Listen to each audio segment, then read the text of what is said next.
should always advocate for yourself and be a voice for yourself. You should never let what somebody else did ruin or run. Hold on. First of all, my initial reaction to this is this girl slow? Real talk, like just being 100% transparent. This is the accuser or the person that is accusing Jay-Z of doing something to her back in 2000. And my first initial impression to hearing this person speak, I can only imagine what they look like, is this person slow? In your life. A 38-year-old mother from Alabama who has filed a lawsuit accusing Sean Diddy Combs and Jay-Z of raping her when she was 13 years old is speaking out to NBC News for the first time. She asked us not to reveal her identity. What made you want to come forward and talk today? Because I think that I've been quiet long enough about what I've been through, and it's been hard enough to be quiet. But it's a chapter of my life that I'd like to close. An NBC News review of her account found inconsistencies with her allegations. She says that she went to the MTV Video Music Awards in 2000 to catch a glimpse of her favorite celebrities. You weren't scared to be all alone? No, with having autism is like feeling like you live your life in a shatterproof juggle. Y'all see the paint that's on the wall from the shadow?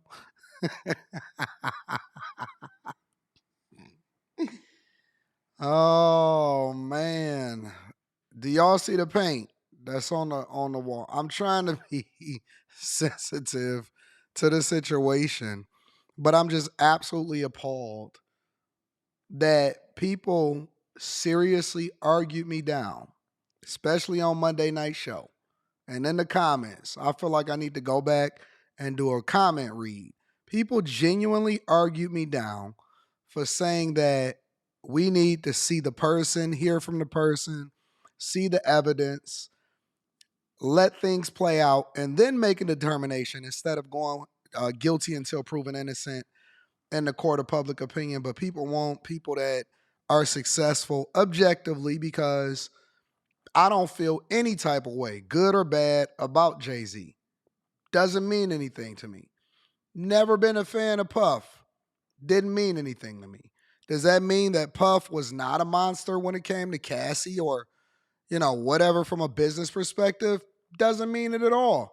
But I just don't believe all of these people that's coming out of the woodwork just trying to get a payday, and that's supposed to be it? That's supposed to be the end of the conversation? No. I believe Jay, when he seen who this person was probably like, what? Seriously?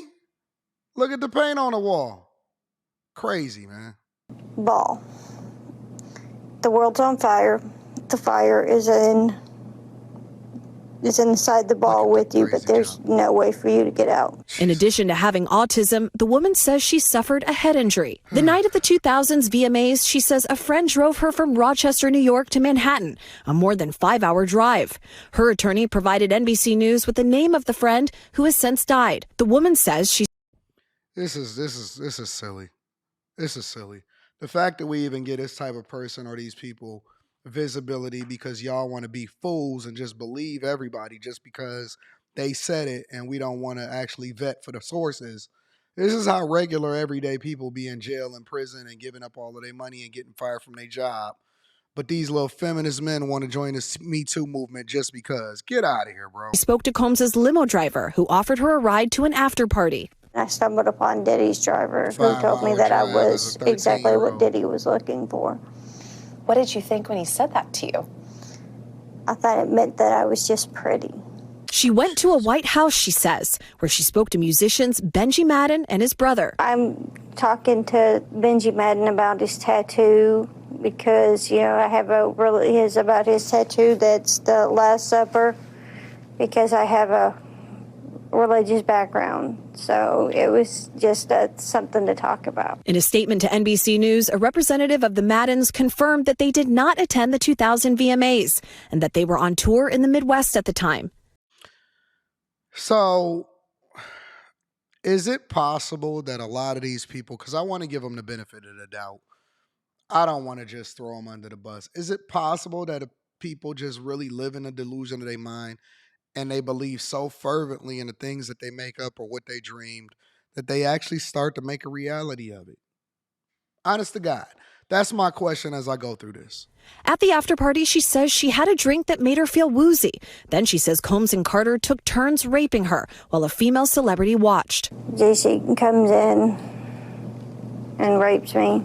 Jay-Z. He at that point I was fighting, trying to get away from him, and he put his hand over my mouth and told me to stop it, cut the. After the alleged rape, she says she ran to a gas From Brooklyn. Somebody from Brooklyn told. station where she called her father, who picked her up and drove her home. We rode home in silence. He didn't ask me what happened. He didn't ask me what I did or where I was. In an interview with NBC News, her father said he could not verify the claims. Quote, "I felt like I would remember that, and I don't.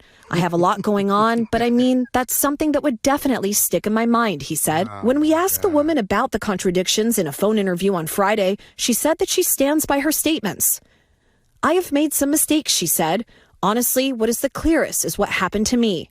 The inconsistencies in her account of an incident alleged to have happened 24 years ago does not necessarily mean the allegations are false. The accuser's attorney, Tony Busby, said, "Because we have interrogated her intensely, she has even agreed to submit to a polygraph. This has been extremely distressing for her, to the point she has experienced seizures and had to seek medical treatment due to the stress." Jesus. In a statement to NBC News, Sean Carter said, "This incident didn't happen, and yet he filed it in court and doubled down in the press. True justice is coming. We fight from victory, not for victory."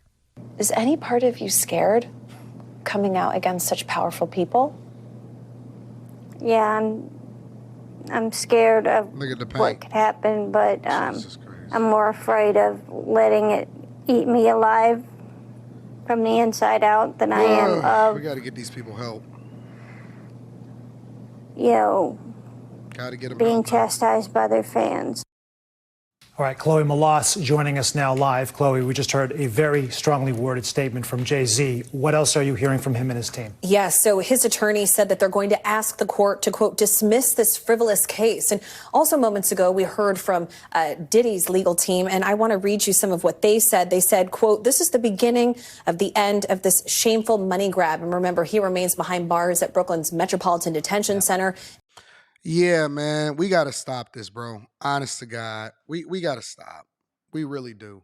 This whole movement, this whole believe all women, this whole by default, we don't need no evidence. By default, we don't need to actually evaluate the person that's saying it. By default, we just throw people under the bus and we just say that everybody deserve everything from this person. When these guys get to a certain level, they then become the villain. We in the villain era, and all of these men just by default just keep taking these people's sides because they jealous and they want some visibility and they trying to get their TikTok popping. And so they going to take the position that this woman has just because they want some clout. We got to stop. The clout chasing has reached epic proportions, and it needs to be turned way down. The volume on this got to be turned down. But y'all let me know what y'all think. Make sure y'all tap into the Patreon. Link is in the description. Also, Teach Henley, 40% off your first order plus 20% off of life.